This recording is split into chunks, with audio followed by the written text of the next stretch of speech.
নমস্কার। যুক্তি তর্ক সঙ্গে অর্কই আপনাদের স্বাগত। আপনাদের সঙ্গে আমি অর্কপ্রভ সরকার। দেখুন, 2019 সাল থেকেই তৃণমূলের পরামর্শদাতা হিসাবে কাজ করছে আইপ্যাক। 2019-এ লোকসভা নির্বাচনে তৃণমূল বিপর্যয়ের মুখে পড়েছিল, ভাবতে পারেননি যে বিজেপি এই রাজ্যে 18টা আসন পাবে। তারপরে অভিষেকের উদ্যোগেই আইপ্যাককে নিয়ে আসা হয়। তারপর 2021-এর বিধানসভা নির্বাচন, 2024-এর লোকসভা নির্বাচনে আইপ্যাক সাফল্যের পরিচয় দিয়েছে। 26-এ নির্বাচন কবে হবে আমি জানি না, নির্ধারিত সময় হতে পারে, আবার সেপ্টেম্বর হতে পারে, নভেম্বরে হতে পারে, রাষ্ট্রপতি শাসনে হতে পারে, জানি না এটা। তবে এই 60 লক্ষ লজিক্যাল ডিসক্রিপেন্সির বিষয়টা নিষ্পত্তি না করে কিভাবে নির্বাচন করা সম্ভব সেটা আমার মাথায় অন্তত নেই। একটা সাংবিধানিক সংকট তৈরি হচ্ছে, সুপ্রিম কোর্টেই সম্ভবত এর নিষ্পত্তি হবে, এইটুকু অন্তত আমি বলতে পারি। দেখুন, আইপ্যাক 3 মাস অন্তর অন্তর বাস্তব পরিস্থিতি নিয়ে রিপোর্ট দেয়। 28শে ফেব্রুয়ারি এসআইআর এর তালিকা প্রকাশিত, যে ওটাকে চূড়ান্ত তালিকা বলতেই পারেন। 63 লক্ষের নাম তো বাদ গেছেই, আর 60 লক্ষ হচ্ছে লজিক্যাল ডিসক্রিপেন্সি আওতায় পড়েছেন, সেটা বিচারাধীন। এরপরে আইপ্যাক একটা রিপোর্ট দিয়েছে। দেখুন, দর্শকরা বলতে পারেন যে আপনি কি করে জানলেন, আপনাকে কি আইপ্যাক রিপোর্টের কপি দিয়েছে? যারা রাজনৈতিক বৃত্তে ঘোরাফেরা করে না, তাদের কাছে এই ধরনের খবর চুমিয়ে আসে। যে সবসময় যে খবর একদম 100% অথেন্টিক হয় তা নয়, কিন্তু মাল্টিপল সোর্স থেকে যে তথ্যগুলো আহরণ করা হয় তার থেকে এটুকু বোঝা যায়, আভাসটা পাওয়া যায় যে আইপ্যাকের রিপোর্টের প্রকৃতিটা কি। দেখুন, কিছুদিন আগে আইপ্যাক যে রিপোর্ট দিয়েছিল তাতে তারা বলেছিল সর্বোচ্চ 154-55টা আসন তৃণমূল পেতে পারে। সেটা কিন্তু 28শে ফেব্রুয়ারির আগে। সর্বোচ্চ, কমার সম্ভাবনা প্রবল। তারপরে 28শে ফেব্রুয়ারির পরে এসআইআর এর প্রায় তো চূড়ান্ত পর্যায়ে, এই 60 লক্ষ বাদ দিলে বাকিটা ফাইনাল হয়ে গেছে। তারপরেও আইপ্যাক সর্বশেষ সমীক্ষা রিপোর্টটি দিয়েছে তৃণমূলকে, মানে অভিষেককে দিয়েছে, দিদিমণিও দেখেছে। তাতে কিন্তু তারা উত্তরবঙ্গে তৃণমূলের বিপর্যয় হবেই এই ভবিষ্যৎবাণী করেছেন। যতই স্বপ্না বর্মনকে আনুন, আপনার অনন্ত মহারাজকে দিয়ে সীতাই বা অন্য কোনো দু একটা জায়গায় প্রার্থী দিন, তাতেও 54টা আসন উত্তরবঙ্গে, যেটা তৃণমূল 24টা পেয়েছিল 2021-এ, ওখানে সার্বিক বিপর্যয় এড়ানো কার্যত অসম্ভব বলছে আইপ্যাক। বিশেষ করে মালদা জেলায় তৃণমূলের একটি আসন পাওয়ার সম্ভাবনাও নেই, ওখানে কংগ্রেস এবং বিজেপির সরাসরি লড়াই। তাহলে 54টা আসনের মধ্যে তৃণমূল মেরে কেটে ধরুন 13-14টা আসন পেতে পারে,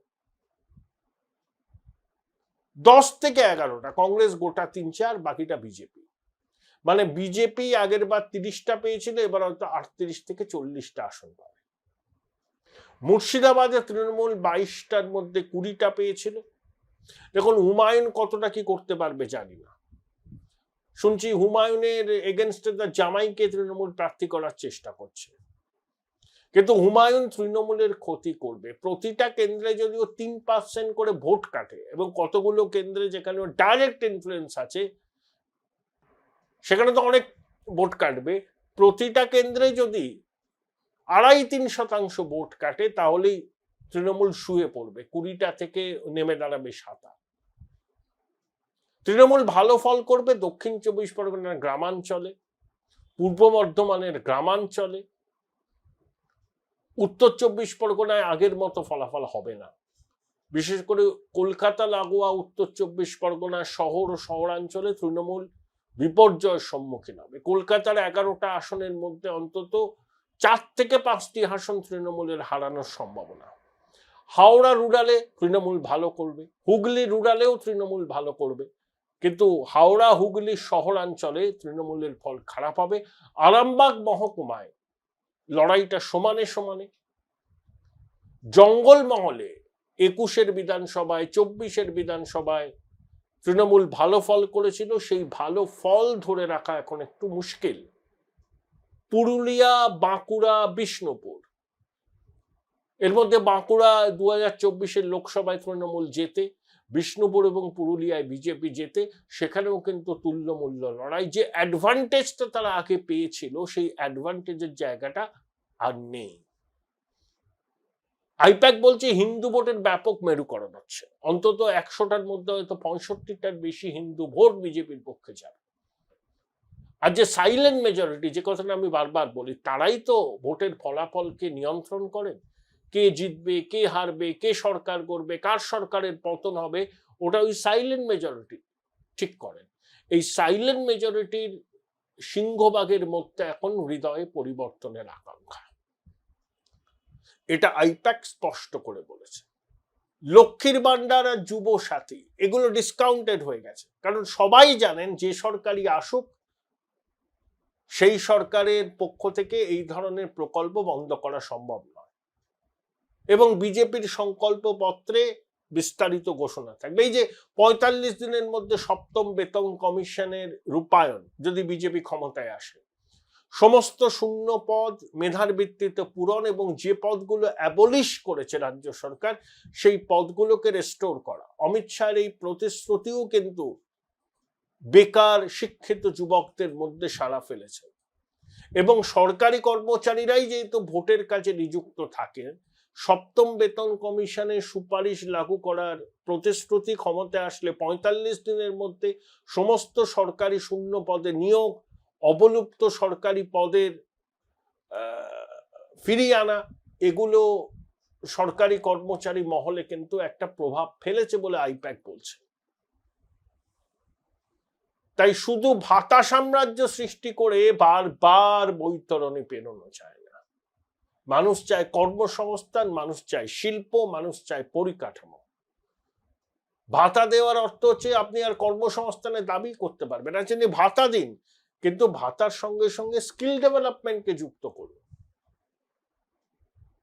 আমার আপনার টাকা, করের টাকা খোলামকুচির মতো আপনি বিতরণ করবেন, এটা তো হতে পারে না। যারা ভাতা নেবেন তারাও অনেকে দেখবেন ভোট দেবেন না। লক্ষ্মীর ভান্ডারের প্রাপকদের একটা বড় অংশ ভোট দেবে না, বিশেষ করে হিন্দু মহিলা মাতৃশক্তির একটা বড় অংশ তিতি বিরক্ত এই সরকারের উপর। দিয়ে দিচ্ছেন না, বলছেন 31শে ডিসেম্বরের মধ্যে সময় দেওয়া হোক। আপনি তো দিয়ে দিতে চান না, সরকারি কর্মচারীদের প্রতি তো আপনার দরদ নেই বলেই তো অনেকে বলছেন। আপনি মনে করেন আপনার ভোট ব্যাংকেরা নয়, এদেরকে দিয়ে কি হবে? আপনি কথায় কথায় সুপ্রিম কোর্টের নির্দেশের কথা বলেন না, সর্বোচ্চ আদালতকে সম্মান করেন। এই হচ্ছে আপনার সর্বোচ্চ আদালতকে সম্মান করার নমুনা। যে সরকারি কর্মচারীরা আপনার সরকারের জনমুখী প্রকল্প রূপায়ণ করেন উদাস্ত খেটে, যে পুলিশের সাহায্য ছাড়া তৃণমূল চলতে পারে না, তাদেরকে আপনি ডিএ থেকে বঞ্চিত করছেন। আবার নানা ছুতোয় তারিখ পে তারিখ, যেভাবে হোক এই নির্বাচনটাকে কাটিয়ে দেওয়া যায়। এগুলো সব মানুষ ধরে ফেলেছে। বারবার আপনি পশ্চিমবঙ্গের মানুষকে টুপি দিতে পারবেন না। এই যে ধর্নায় বসেছেন না, কৌশল আছে। নির্বাচনটা শুধু এসআইআর এর আবর্তে হোক।